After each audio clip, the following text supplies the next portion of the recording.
L'histoire commence alors qu'un groupe d'enfants rêve de devenir chasseurs de trésors, dans le but d'obtenir richesse et gloire. Tout le monde est d'accord, y compris le gamin habillé comme une boîte en carton, et ils se jurent de devenir les meilleurs héros du monde. Les chasseurs de trésors parcourent le monde pour explorer des ruines appelées coffres à trésors, afin de collecter les reliques qui s'y trouvent. Ils risquent leur vie en combattant des monstres appelés fantômes, mais en retour, ils peuvent obtenir d'immenses richesses et la gloire. Un clan très réputé organise des entretiens pour recruter de nouveaux membres potentiels, et notre protagoniste, nommé Cray, fait la queue.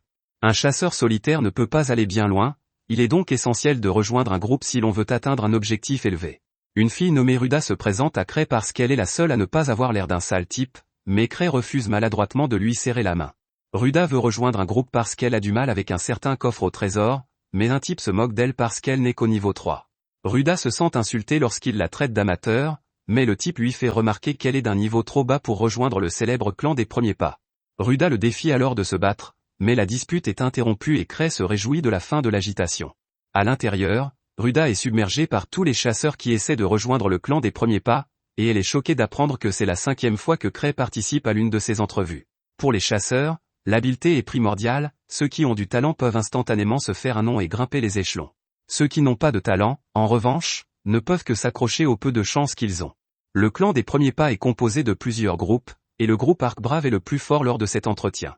Ils ont même réussi à terminer une salle des trésors de niveau 7 avec seulement 6 de leurs membres. Leur chef est Arc-Rodent, et s'il accepte un chasseur, ils sont assurés de réussir. Cependant, à la connaissance de Cray, l'Arc-Brave n'a jamais accepté de nouveaux membres à l'issue de ces entretiens. Leur table est entourée d'une tonne de candidats, mais Ruda se demande pourquoi un autre groupe n'a qu'une seule chaise vide. C'est alors qu'un grand gaillard nommé Greg sort de nulle part et explique que la table appartient au groupe qui a fondé First Steps à l'origine. Ils s'appellent les Grivés et sont arrivés dans la capitale il y a des années. Avec leur talent surabondant, ils se sont fait un nom en tant que l'une des meilleurs groupes de la capitale. Leur nom complet est The Grieving Soul, et ils sont en fait le groupe des amis d'enfance de Cray. C'est la première fois que les Grivés acceptent de nouveaux membres, et c'est la raison pour laquelle tant de gens sont venus à l'événement. Mais comme il n'y a personne à la table, il semble que ce ne soit qu'une fausse rumeur. Un jeune rouquin se fait remarquer en déclarant qu'il n'a pas de temps à perdre, et il exige de savoir où se trouvent les Grivés.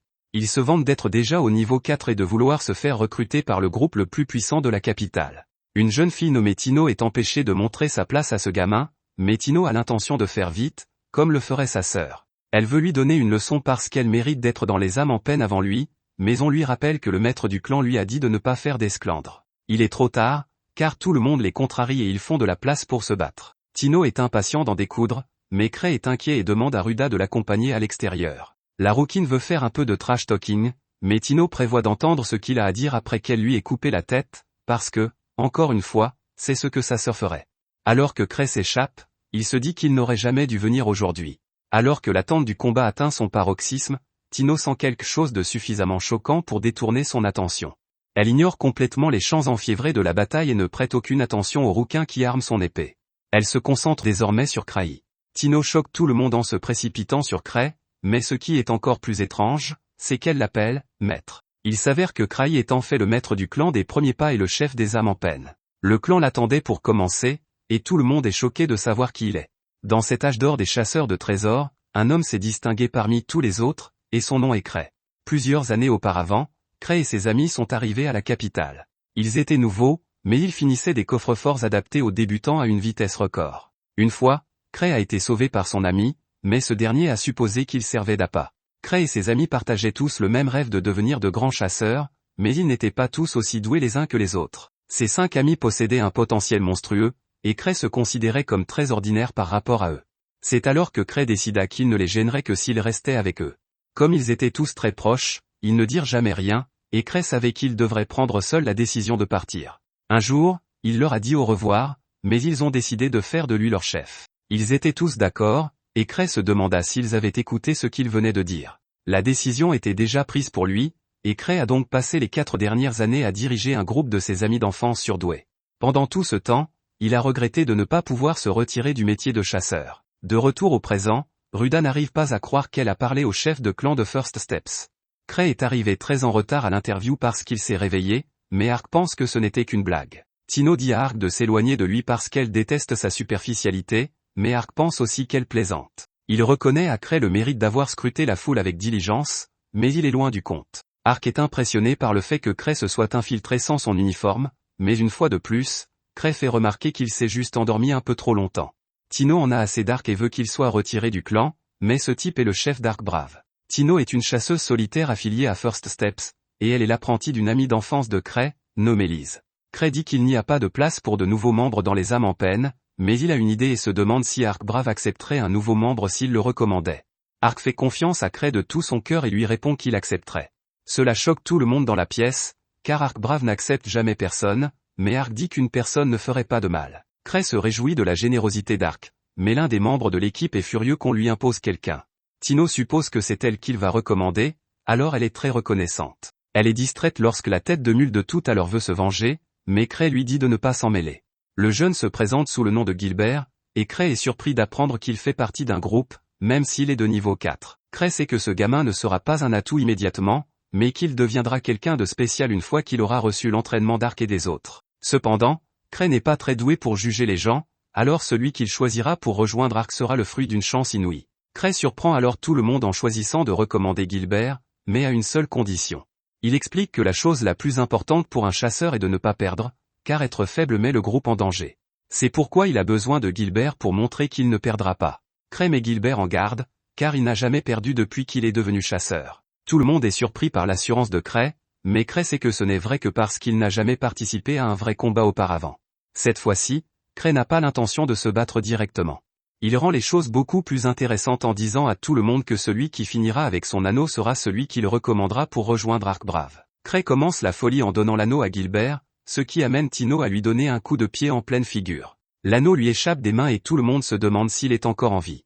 Tout le monde devient fou en cherchant l'anneau, et Cray leur dit que c'est en fait une relique qu'ils peuvent garder s'ils l'obtiennent. Alors que le chaos s'intensifie, Cray dit au revoir aux 2 personnes qu'il a rencontrées plus tôt et décide de rentrer chez lui. Le lendemain, Cray apprend qu'il a fait la une des journaux. Il a fait éclater une énorme bagarre qui s'est terminée par l'explosion de toute la salle. Le vice-maître du clan est Eva, et Cray lui demande d'utiliser les fonds d'Ark Brave pour payer les réparations. Eva pense que Cray dépend beaucoup trop d'Ark, mais Cray n'en fait pas grand cas.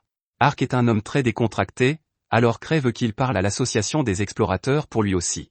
L'association des explorateurs veut parler directement à Cray, mais ce dernier ne veut pas sortir sans escorte. Pour ne rien arranger, sa relique de déguisement a été brisée. Cette relique s'appelle visage irréversible et permet à son utilisateur d'avoir le visage qu'il veut. Eva lui assure que personne ne l'attaquera pendant la journée, alors Cray décide de partir. À l'association des explorateurs, Cray demande grâce et s'excuse d'avoir causé tant d'agitation. Le directeur de l'association, Gark, tente de calmer Cray. Cray continue à se défendre frénétiquement et souligne qu'aucun civil n'a été blessé. L'assistant de Gark souhaiterait que Gark ne réprimande pas Cray aussi durement, mais Gark lui fait remarquer qu'il n'a encore rien dit. Gark explique que même si personne ne s'est officiellement plaint de l'incident, les clans comme First Steps doivent montrer l'exemple aux autres chasseurs. Il ne peut pas laisser Cray impuni. L'association des explorateurs reçoit des tonnes de missions, dont certaines ne rapportent presque rien.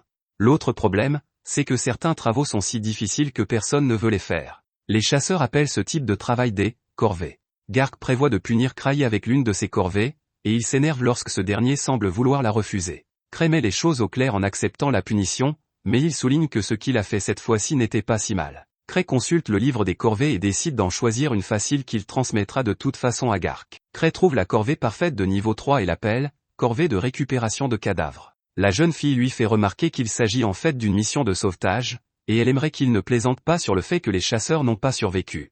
Après son départ, Gark est impressionné par Cray qui a choisi la mission la plus dangereuse. Lorsqu'il retourne à la maison du clan, Cray est choqué d'apprendre que tous les autres membres du clan sont en train de faire quelque chose. Tino révèle qu'elle s'est retrouvée avec sa bague parce qu'elle ne voulait pas que quelqu'un d'autre y touche, et elle est heureuse d'apprendre qu'elle peut vraiment la garder. Elle est surprise lorsque Cray lui demande si elle est libre en ce moment, et elle répond avec enthousiasme qu'elle n'a jamais été aussi libre de sa vie. Tino s'attend manifestement à ce qu'il l'invitait à sortir avec lui, mais Cray veut juste qu'elle fasse la corvée. Tino s'enfuit aussi vite qu'elle le peut, mais Cray utilise sa chaîne pour la capturer. Tino n'a jamais été aussi déçu, car elle voulait juste aller manger une glace avec Cray. Au lieu de cela, il lui a imposé une terrible corvée. Le pire, c'est qu'elle n'est que de niveau 4 et qu'elle ne peut pas sauver 5 personnes à elle seule. Tino sait qu'il envoie ses subordonnés dans des missions où il frôle la mort pour les rendre plus forts, mais elle supplie Cray de ne pas se laisser emporter par ce genre d'entraînement spartiate. Cray accepte qu'elle n'y aille pas seule. Tino en déduit qu'il va l'accompagner, mais elle est déçue de constater qu'il vient de l'associer au chasseur qu'il a rencontré plus tôt. 6 ans plus tôt, Cray et ses amis sont arrivés à l'association des explorateurs. C'est le quartier général des chasseurs de trésors, mais Cray hésitait à y entrer. Tout le monde lui rappelle que c'est lui qui a eu l'idée de viser la capitale, mais Cray craint de freiner tout le monde à cause de son inutilité. Luke en a eu assez de toutes ces réflexions et a fait irruption dans l'association, déclarant qu'il était le plus grand épéiste du monde. Il a exigé de savoir qui était le combattant le plus fort et les a défiés pour le titre. La Lise aux cheveux roses ne voulait pas qu'il prenne toute la gloire, alors elle s'est présentée comme la plus grande voleuse du monde. Cray voulait juste en finir avec l'enregistrement, mais ses amis se sont mis à faire des déclarations. Luke a dit à quelqu'un que les vrais forts n'ont pas besoin d'une arme, en précisant qu'il s'agissait en fait des paroles de Cray, leur chef d'équipe. On a dit à Cray qu'ils devraient s'enregistrer avec le nom et l'emblème de leur groupe, mais ils n'y ont jamais pensé. Le greffier a dit que c'était très important et qu'ils devaient prendre leur temps pour décider, mais Cray avait une autre idée en tête. Cray voulait se venger de ses amis qui avaient fait de lui leur chef, alors il a choisi un nom qui, il en était sûr, ferait croire à tout le monde qu'ils étaient faibles. Ses amis furent choqués lorsqu'il choisit de les appeler les âmes en peine et de faire de leur écusson une tête de mort. Ses amis lui rappelèrent qu'ils étaient censés être un groupe de héros, mais qu'un nom comme celui-là donnerait l'impression qu'ils sont antisociaux. Cray tenta de profiter de l'occasion pour se soustraire à son rôle de chef, mais ses amis finirent par apprécier son choix. C'est ainsi que leur groupe fut officialisé et que Cray devint le chef renommé du clan le plus puissant. Aujourd'hui, le grand homme n'arrive toujours pas à croire que Cray est le maître du clan Steps. En effet, le maître porte le surnom de 1000 tours et est également de niveau 8. Tino exige que le groupe de débutants se prosterne devant Cray, mais il dit à la jeune fille trop zélée de se calmer. Les chasseurs qui atteignent un certain statut reçoivent des noms spéciaux de la part de l'association, et ils sont vénérés comme des célébrités. Il n'y a pas de plus grand éloge pour un chasseur, et Touzantric est le nom donné à Cray. Touzantric est connu pour être le chasseur le plus fort de la capitale, et Gilbert refuse de croire que Cray est lui. Tino dit au gamin qu'il gâche sa vie s'il n'est même pas capable de reconnaître le pouvoir de Cray, et elle dit à Cray qu'elle ne peut pas travailler avec ses perdants. Elle déteste les gars qui ne font que parler, mais Cray pense qu'il est lui aussi un de ces gars. Cray ne se considère pas comme le plus fort de la capitale, et il ne l'est devenu que parce que ses amis l'ont crié à tout le monde. Gilbert refuse lui aussi de se regrouper avec Tino, mais c'est parce qu'il ne veut pas écouter un type qui ment en disant qu'il est de niveau 8. Greg essaie de lui rappeler avec qui il se bat, mais Gilbert n'arrive pas à croire que Cray est le chef du groupe le plus fort. Une dispute éclate entre les nouveaux, et Cray décide d'abandonner l'idée de convaincre Gilbert. Greg et Ruda étant d'accord, Cray demande à Tino de faire appel à un autre membre de la guilde pour l'aider si elle en a besoin. Tino tente astucieusement de choisir Cray, mais celui-ci s'empresse de l'écarter. Tout est réglé, mais Gilbert, sorti de nulle part, défie Cray. Il refuse d'écouter quelqu'un de plus faible que lui, et si Cray peut le battre, il choisira Tino. Cray accepte le défi mais envoie Tino se battre à sa place. Tino souligne avec enthousiasme que le gamin a été impoli avec le maître, et qu'il est donc temps pour elle de lui infliger une punition divine. Tino s'étire avant le combat, mais Gilbert est impatient d'obtenir sa revanche. Gilbert insiste pour combattre Cray ensuite, mais Cray doute qu'il soit capable de battre Tino. Gilbert est alors choqué d'apprendre que Tino est de niveau 4, tout comme lui. Tino admet qu'elle est une ordure comparée à Cray, mais elle est persuadée qu'elle gagnera facilement le combat. Tino décide même de se retenir pour ne pas tuer Gilbert par accident. Les autres recrues sont un peu inquiètes pour Tino, car les voleurs ne sont pas très doués pour les combats en tête-à-tête. Cray, quant à elle, sait que Tino a beaucoup d'expérience en matière de combat contre les humains et qu'elle a atteint le niveau 8 en solo, ce qui fait qu'elle est probablement bien meilleure que Gilbert. Cependant, Cray s'inquiète un peu de la relique de Gilbert, l'épée purgatoriale, qui pourrait faire pencher la balance en faveur de Gilbert. À ce moment-là, Gilbert surprend tout le monde en jetant sa puissante épée de côté. Il refuse de se laisser sous-estimer et déclare qu'il n'a pas besoin d'armes pour vaincre une femme désarmée. Un épéiste qui jette son épée semble assez stupide à Cray, mais au moins, le combat se résume maintenant à une simple question d'habileté. Tino se prépare au combat et parvient à convaincre Cray de l'emmener manger une glace en cas de victoire. Tino commence le combat en surprenant Gilbert avec sa vitesse étonnante, et son coup de pied l'envoie voler. Gilbert n'est pas prêt à abandonner, mais Tino l'enferme et lui rappelle qu'elle s'est beaucoup retenue. Elle lui propose d'avoir pitié de lui, mais seulement s'il vénère désormais Cray comme un dieu et le prie 3 fois par jour. Elle exige également qu'il lui apporte des hommages qu'elle pourra transmettre à Cray. Gilbert se met en colère, car il ne veut pas être pris pour un imbécile, mais Tino le fait taire sur le champ. Tino remercie Cray de l'avoir aidé à devenir si forte, mais il ne pense pas qu'il ait vraiment fait quelque chose.